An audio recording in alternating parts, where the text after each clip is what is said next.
Hey, welcome back to the Disney Plus Everyday Challenge, and today we have Third Reich, The Fall. This is part two of a two-part kind of series. It's from the History Channel. The full thing is called Third Reich, The Rise and Fall, but for some reason on Disney Plus, they only have The Fall. The Rise, you have to have Hulu in order to see it. So you get only the second half of the story. That's fine.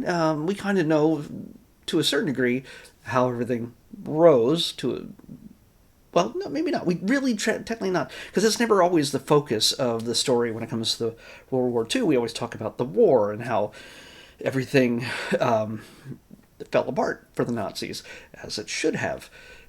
But what we have here, just Disney Plus, is the fall. And hey, you know what? The more fall of the Nazis in any era, past or present, is a good thing. So, yeah, this is a story of that begins right about 1938.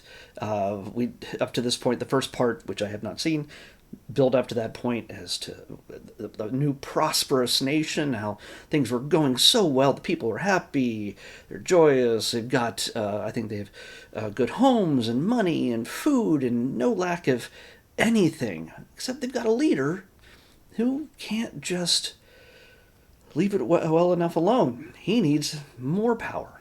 He needs more domination. He needs more cruelty. He needs more evil. And, well, war comes a calling, and every German is so, hey, we're going to stand for our nation, and we're not going to, we're the greatest, we're the master race. I'm really afraid of saying certain things on here because it'll, edit things.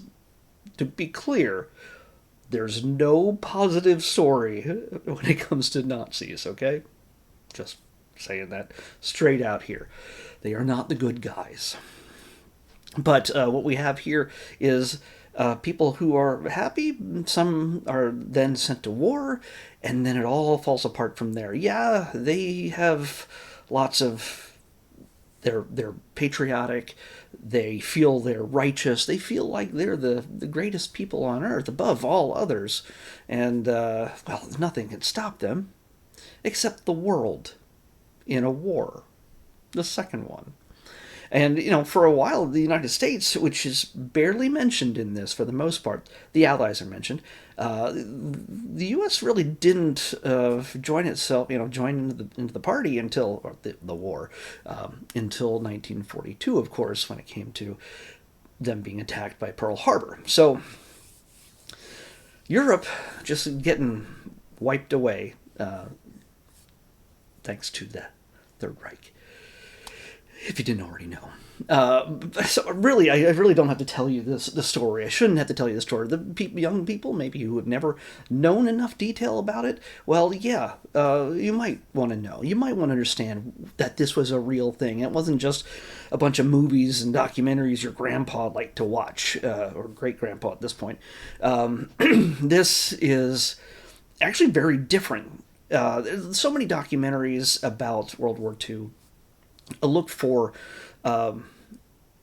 reasons, look for just telling you every single one of the steps. It tries to look from a specific point of view, like usually the Allies, and then just sort of, mix it all together with the different battles and wars, and of course the Holocaust as well. This is done in a different way. It tells the story from the Germans' point of view, with their own footage. There are people who, some of these they say, I mean, you'd figure that after all this time, there wouldn't be new footage out there. But apparently, the very first few minutes of this, they tell you that there's footage that's never been seen before, except in this series. And it's basically a collection of home movies, are just films about the prosperity and joy of being German in 1938 and before and after that whole era. There's a few, by the way, American filmmakers, some of the last who were able to film things one guy, I can't remember his name offhand, had to smuggle his film out of the country in order for it to be seen.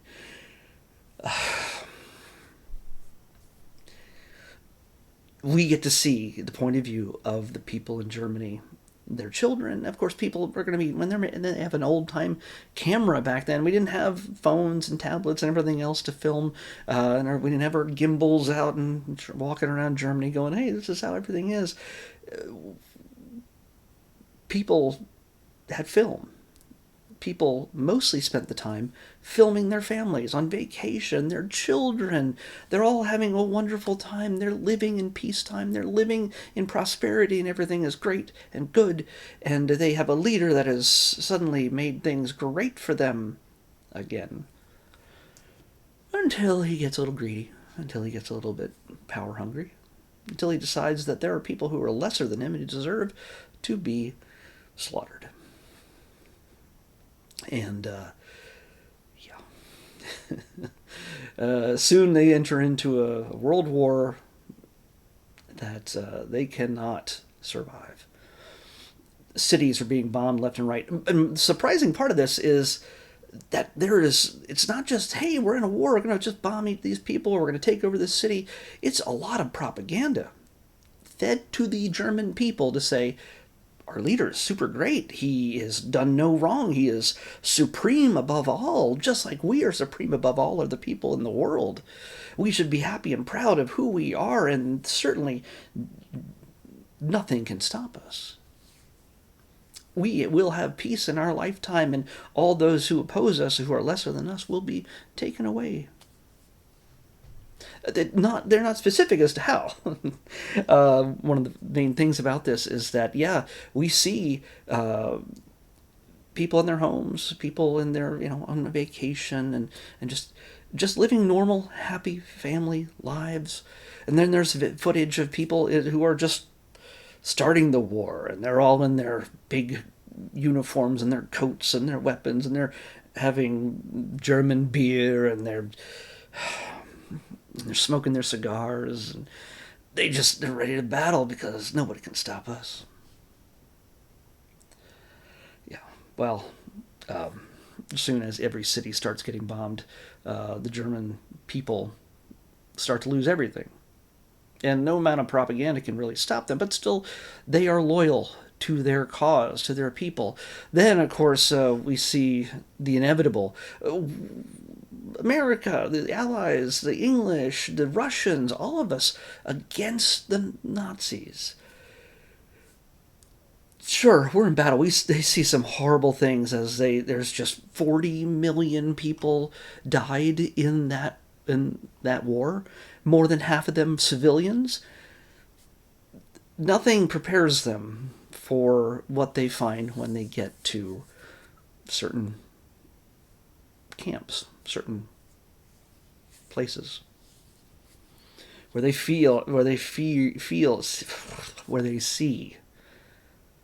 what the people who are running Germany are capable of. And it's a horror show. And to be aware, just so you're aware, while every kid should understand what evil looks like, that humanity is not demons or monsters. They are humans who feel they are superior to others and have no compassion or empathy or understanding of